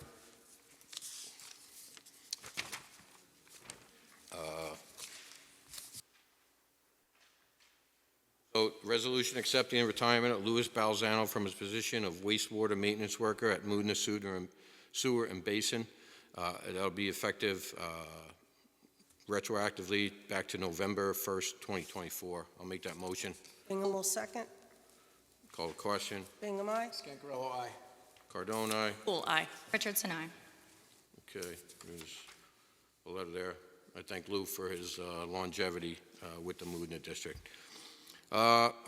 Next item up is I'll make a motion accepting the resignation of Alyssa Kizak, Building Department Assistant to the Building Inspector, effective November 14th, 2024.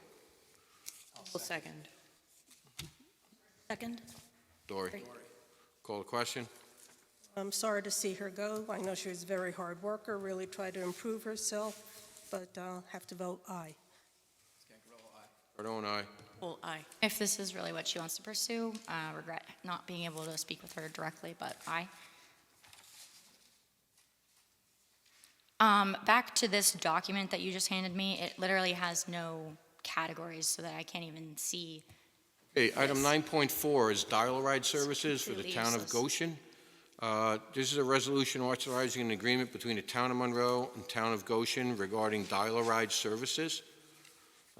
Seniors are looking to go up there for their holiday event, and Goshen says they have some need to possibly come shopping down here.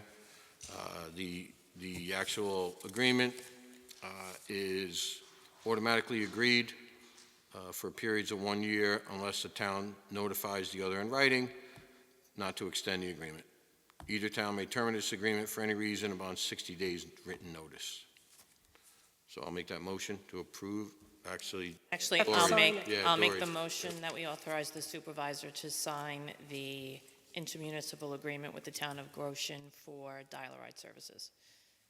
Bingham will second. Call the question. Bingham, aye. Scangarello, aye. Cardone, aye. Poole, aye. Richardson, aye. Okay, so moved. All right.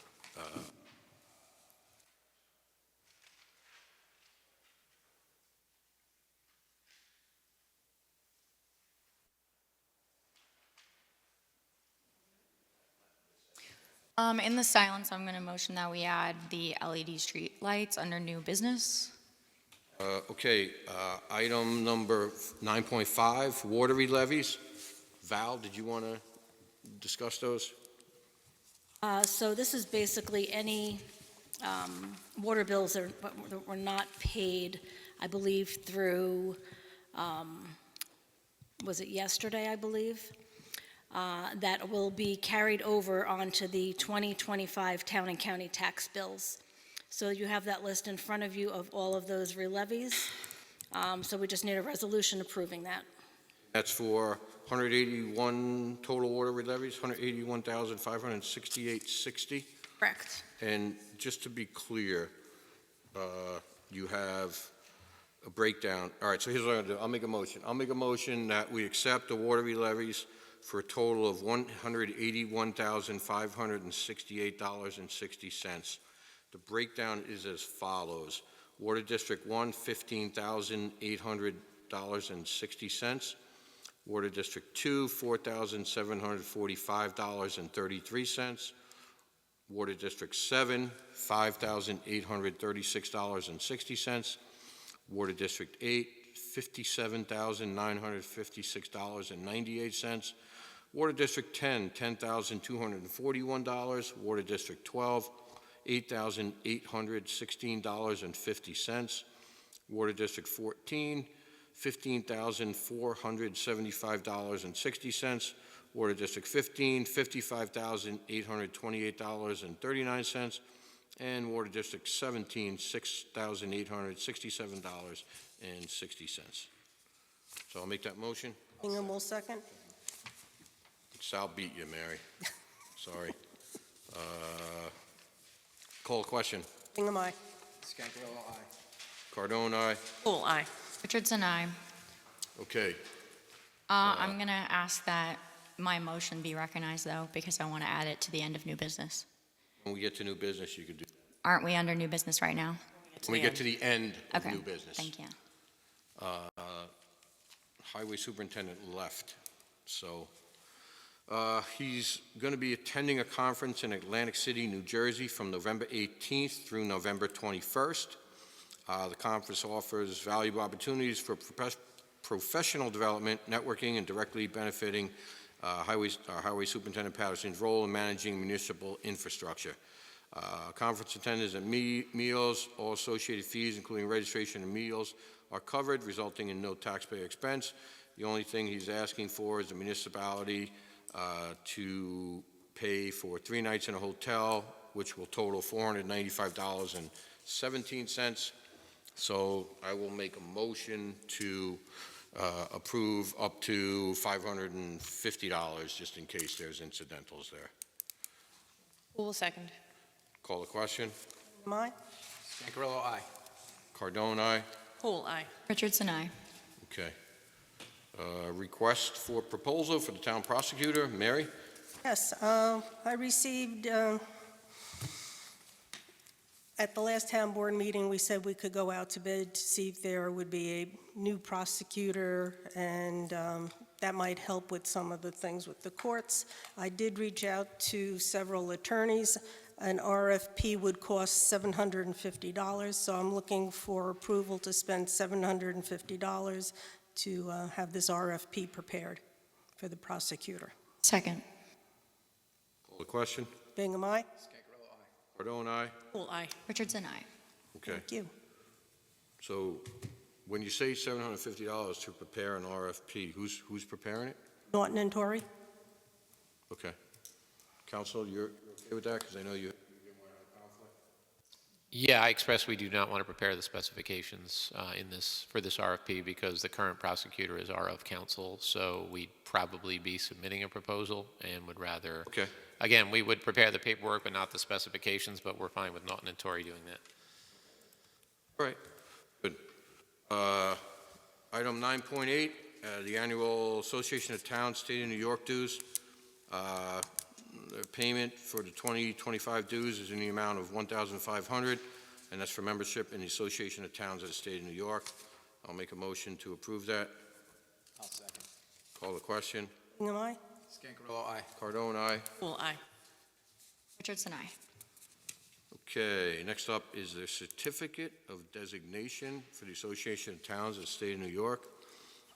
This is a resolution approving designated town board voting delegate to attend the annual business session of the Association of Towns, State of New York, held February 16th to 19th, and to cast a vote of the town of Monroe. In the absence of the person so designated, the following person has been designated to cast a vote of said town. I will make a motion to approve myself as delegate and Councilwoman Hool as the alternate. I'll second. Call the question. Bingham, aye? Scangarello, aye. Cardone, aye. Whole aye. Richardson, aye. Okay. Item 9.10, I would like to go into executive session on, since it involves potential litigation. So I would move on to 10.1. Excuse me. Said that we could discuss the LED. What's that? You said that at the end of new business, we Oh, could go discuss the ahead. LED. I just maybe should have brought this up during budget, but I didn't know what kind of approvals this would actually require. So basically, State Senator Skoufis' office has offered municipalities in his district a grant for 50% of the costs associated with purchasing LED street lamps from local utility, so that so long as Monroe commits to becoming a designated NYSERDA clean energy community, which is actually part of the program, the Climate Smart Community, which we are already working on. So I took a look at this, and LED streetlights in and of themselves actually count as what is referred to as a high impact action. You need 3 of them, so the LED streetlights would be one. We appear to already qualify for renewable energy because of our solar production, and then we would just need to select a 3rd option. And I spoke with the Conservation Commission, who was making some headway with benchmarking, which is a 3rd high-impact action where they basically do these studies across the town for energy source and such like that. But also community campaigns is another one that sort of easily completed because it is just an awareness campaign. So I would like, if we need a motion to pursue interest in this, and authorize it to do so, because I feel like the amount of constituents who have approached me regarding streetlights and energy costs, I know clean energy is a very important thing to this community. So I spoke with Jim Rogers, who was here last meeting. He has let me know that I think it is about 381, let me just double check, 361 streetlights in 2018.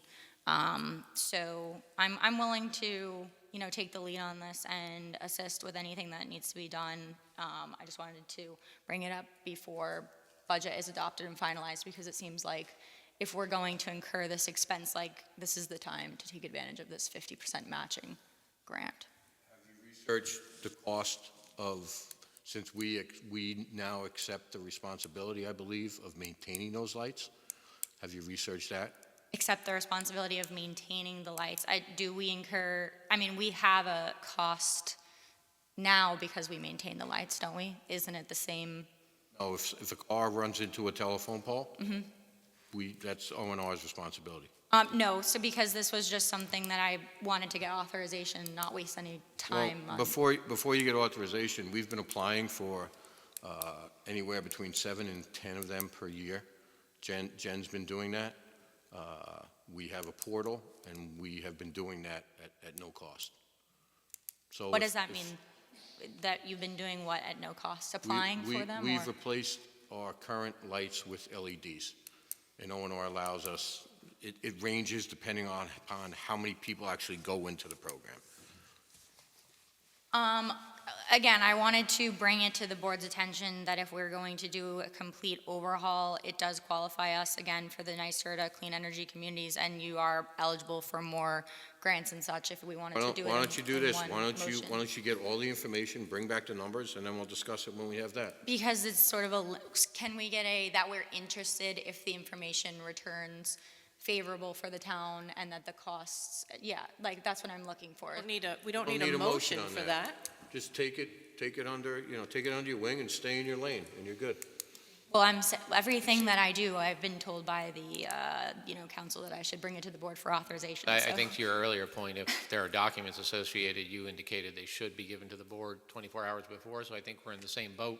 And No, I'm not looking to commit to anything except that we you are looking to make a motion, though. Are interested, what? You are looking to make a motion regarding that issue, so it's under discussion. To authorize myself? We don't have a document. There's no associated documentation. Well, it sounded like you were reading from documentation, so maybe not. I'm reading an email that there's a grant available. Right. That's documentation. What are you talking about? Right. Okay. So everything yes, we've get ever more done is information and bring wrong. it I back. don't know, you just raised the same point before. That's for a public hearing. If you have a public hearing with associated... No, it doesn't say public hearing. It says, the law you cited says that if the board is going to discuss a matter and it's going to be under consideration, which a motion would So I be. have to give my personal notes.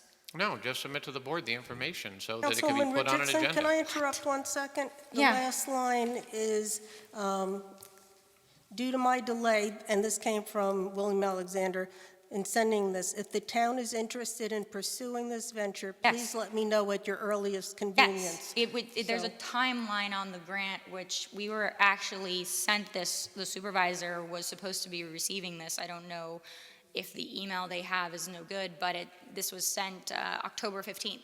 So if we are interested in By this. Scubas's office. It was sent to me? It was supposed to be. That's what I'm saying. It says, good morning, mayors and supervisors. So I followed up with it. I was speaking with their office about other grant opportunities, and this is what they sent to me. And it's just an email it's a colloquial email. It's not a document. It's just that we have to opt in or express interest as a board by November 1st, and they're extending the deadline because I voiced that I don't believe that we received this, and they've been having issues What's with the current deadline? It was November 1st, but they are willing to extend the deadline for us to our earliest convenience. But obviously we have to budget for something like this. So I'm willing to do the research and get back to you as soon as possible and follow up on everything, but I didn't want to do so if you guys were coordinating other efforts. Listen, you're welcome to do whatever you want to do as far as research, bring it back to us, and then we'll either approve or disapprove it. That's fine. So it'll be on the next town board meeting. You want it on the agenda? Does it have Yeah. to, do we have to approve it if we are going to just say that we are interested? Do we have to, is that something that we You actually? can advise them you're interested and you're going to bring it back to the board, I guess. Do you need an approval tonight, is what you're saying, or no? No, I'm saying, does this even actually have to be a public discussion rather than an email? I think the direction that we should be going in is that you do the research on these LED lights, what it will cost, who will be responsible for replacing the LEDs should any damage occur to them, and then once we know that information, then we can state whether or not we'd be interested. But absent that information, we wouldn't be able to No, state our interest yeah, just I yet. don't want to be bound to the program, but they said express Right, no. interest. Yeah. So you're going to go do some Yep. homework, and then you're going to report back to us. I'm just When you asking have then- that information, then we'll add it to the agenda. Okay, that's what I'm asking, is this, if this even has to be a public conversation rather than an email, and does it have to even be on the agenda? That was my, if we are interested in. Okay, you have the ability to do what we just said. Bring us back the I information. just said. Okay, So I'm asking item- whether we have to actually put this on the agenda. Not yet. We Not don't yet. have information. Not yet. Not yet. Item 10.1 is a resolution regarding new mandates for FOIL requests for disciplinary records. Council? This is just an amendment to the Public Officers Law, the Open Meetings Law provisions just indicating, a FOIL rather, that if there is a FOIL request for somebody's disciplinary records, you need to have a policy in place to notify the employee about the FOIL request. So this is basically a draft policy for the town to adopt. We have a choice in terms of the policy, but we don't have a choice in having to adopt one that provides notification to the employee if there's a FOIL request for their disciplinary records. Okay. So the policy you have is basically pretty standard. They have an opportunity, you would notify them, they have an opportunity. We're not going to withhold records if they object, but they would have a time period to basically object and/or go to court if they wish to get a TRO or something to stop the release of the records. Okay, Otherwise, so- the town would disclose. So this is standardized, and you feel this is Yeah, it's enough? a pretty standard policy that's in place in a lot of municipalities that I've dealt with. Some of them are already in place in unions, but this basically applies that requirement to all employees. So if you get a FOIL request, the clerk would then have to notify that employee if it's a request for disciplinary documents. And it doesn't mean everything would be disclosed. They're still subject to the normal FOIL exemptions, but it's just the notification requirement that's new, and that was added to the Public Officers Law. Okay. All right, so I'll make a motion to approve the policy on employee notification of disciplinary records request pursuant to New York State Public Officers Law 87-6. Second for discussion. So this FOIL request, just like oil FOIL request right now, is going to the town clerk's office. But since it deals with human resources, should our human resources company, Well, what she'll do is she'll farm it out like she does with any other FOIL. They wouldn't get a direct FOIL request, so Valerie would still have to contact them if there were records that she needed to obtain, if she doesn't already have them. that was my question. How would we get those records? I And it believe would- we have the records typically. Once something is completed, they provide the report or the records back to the town when there's an investigation. And then we would have the other records, if there's evidence or documents that were generated within the town. But even if Valerie, for some reason, doesn't have it, she'd still check with anybody that may have documents to make a request, if anyone has responsive documents. And then we would review them because sometimes there's privacy issues or things that could be redacted prior to release. But the purpose of this is really just a notification to the employee to let them know the request came in. Is everything else identical to the old policy except for the addition from the state law? Well, there Maybe really one wasn't that- an old policy because we Oh. didn't notify employees. Well, that's not, well, no, but there obviously was a FOIL policy in place regarding disciplinary records, no? Not specifically. They were just Okay. documents like any other request. Because it just says the records access officer and their designee, or their designee will review any objections submitted, and then they will be the one who decides, and they will make the final determination. And I'm worried that that sounds subjective, but is there this addendum down here where it's like in compliance with all law? Well, That look, is just sort of an outline that already exists? there's always some level of subjectivity in FOIL requests because there's a lot of exemptions, and how you might view a document and say that's, an invasion of privacy, others may not. So the clerk is the records access officer. By law, she makes the determination. Obviously, sometimes she'll ask for guidance from us, but it's ultimately her determination, which is why when we provide a response, we say, this is our recommendation, but she's not even bound by our recommendation. She's the records access officer, so she can determine it be released or it not be released or how it is to be redacted. Right, but I think I agree with Councilwoman Bingham when she was asking if the HR company should be listed specifically in the language, or that, that is just considered designee. Well, they wouldn't have anything to do with FOIL or with notification other than potentially having records like anybody else. They don't have anything to do with. No, but there's a stage of the review of the objection, and then the way that this is phrased, it sounds like if someone objects, they'll decide if they agree with said objection. That's correct, because an employee may Yeah. say, I don't think you should release that document. Right. And Valerie could review it and say, well, I don't think it falls under any exemption, so I'm releasing it. But they're given notice and an opportunity. Oh, I see the difference. So basically, it still complies with all the existing state law Yes. exemptions. Same But FOIL okay, process. but then also it just provides this person a narrative that in tandem with the report, and B, a chance to say, I believe fall under this category that already exists. It's not a subjective decision. No, it's the essentially. same Yeah, FOIL okay. law, and it also, I think the intent was so that also an employee doesn't have their records released and have no knowledge that they're being put out to the public. That's the other reason for it. Call the question? Bingham, aye. Scangarello, aye. Cardone, aye. Full aye. Richardson, aye. So moved. Public comment? Carol Scully. Just a reminder, you'll have 3 minutes for public comment. Oh, yeah, just- we took it It's down. on, just, you could hold it if it's easier? It's on. No, it's on. Should be on. It's on? Check. Yeah. Carol Scully. Yeah, there you go. That's it. Carol Where'd your Scully. husband go? Is he? Ferry Road. He's waiting in the car? What? Your husband's waiting in the car? No, I went by myself. I knew what was going to happen. Okay, I think this meeting proved my point of what I'm going to say tonight. I have sat through many town board meetings over the years, and if I'm not here, I watch them on Channel 22 or on YouTube.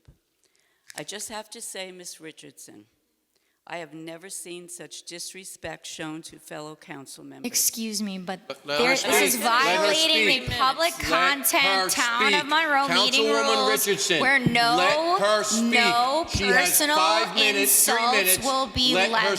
speak. You're not complying with the rules for public comment, and I ask that the chairman of the board please do so. I'm happy to hear the public speak regarding town business, not personal insults. I am listen. calling a point of order. This is similar To to when what- Mr. Burke came. Yeah, when Mr. The Burke elder came. statesman The elder statesman came. yes. When Mrs. So- Richardson used to speak before the town board. Go ahead, Mrs. Mrs. Scully. Scully, please continue. Talking about town matters is different than leveraging personal Okay. insults, and there All are right. rules I for public just- comment. I have never seen such disrespect shown to fellow council members. No one is saying you do not have the right to speak your difference of opinion, but you are doing yourself and your platform a disservice when you disrupt these meetings with your convoluted, long-winded rants. Your accusations towards, as you call them, majority town board meetings, members, the town clerk, the attorney who is representing all of you, those accusations do not belong in this room or on social media, in my opinion. Your outbursts only seem to stir up trouble and pit people against each other. I know Tony and Sal for many years, and Dory, I've had the pleasure of knowing you a shorter period of time. I don't think anyone who has known and worked with these people throughout the community agree with your outrageous remarks.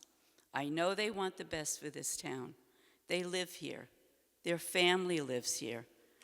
We come here to learn what's going on in the town, where our tax dollars are going, what new projects are currently happening, what problems are we currently facing now and in the future.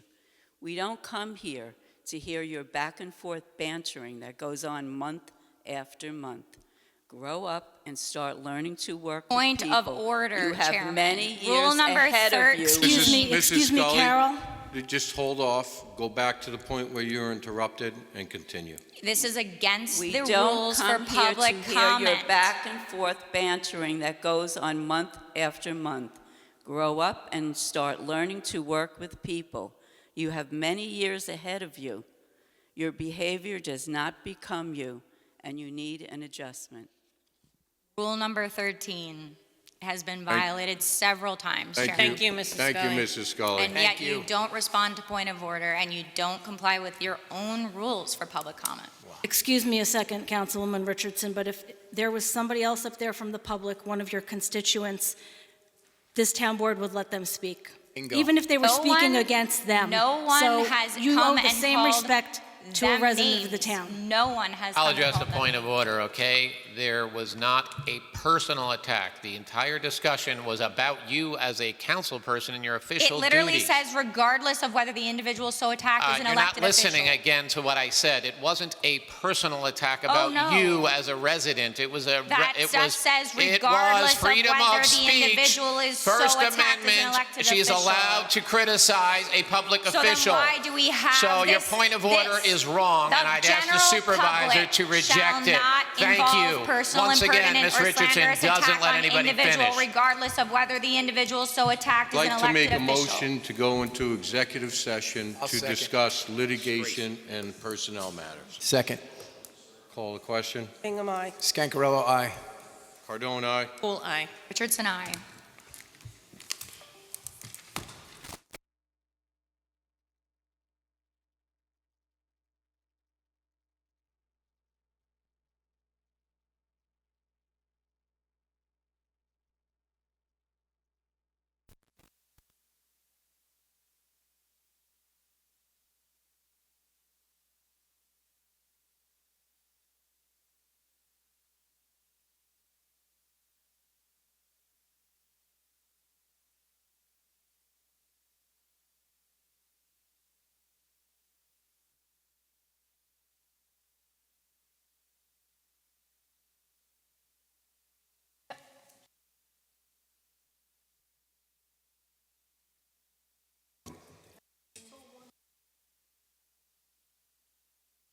You ready, George?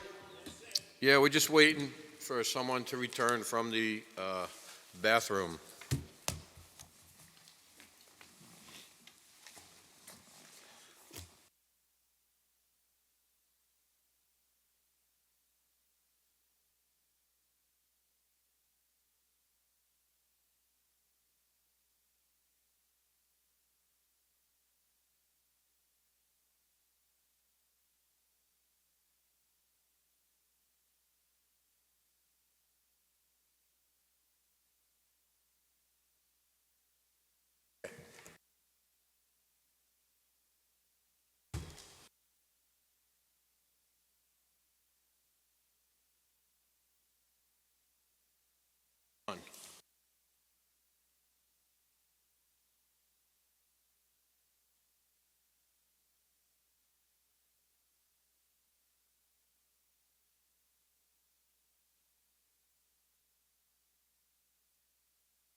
George, you ready? All right. I'm going to make a motion to return from executive session into the regularly scheduled meeting. I'll second. Question? Am I? Scangarello, aye. Cardone, aye. Poole, aye. Richardson, aye. Okay. First item up, well, the only item up, discussed in executive session that will entail a motion is the settlement agreement. And Councilwoman Richardson, can you, Councilwoman Hool? Yes. I would like to make a motion that we authorize the town supervisor to sign the settlement agreement between the town of Monroe Forest Woods. and Forest Woods LLC. Do I I'll need to give second. any other information on it? I just think it should In be a approved. form. In a final to- form in to a be final approved form to be by town approved council. by town council.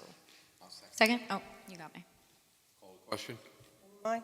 Scangarello, aye. Cardone, aye. Poole, aye. Richardson, aye. Okay, so moved. I'll make a motion to adjourn. I'll second. Call the question. Am I? Scangarello, aye. Cardone, aye. Poole, aye. Richardson, aye.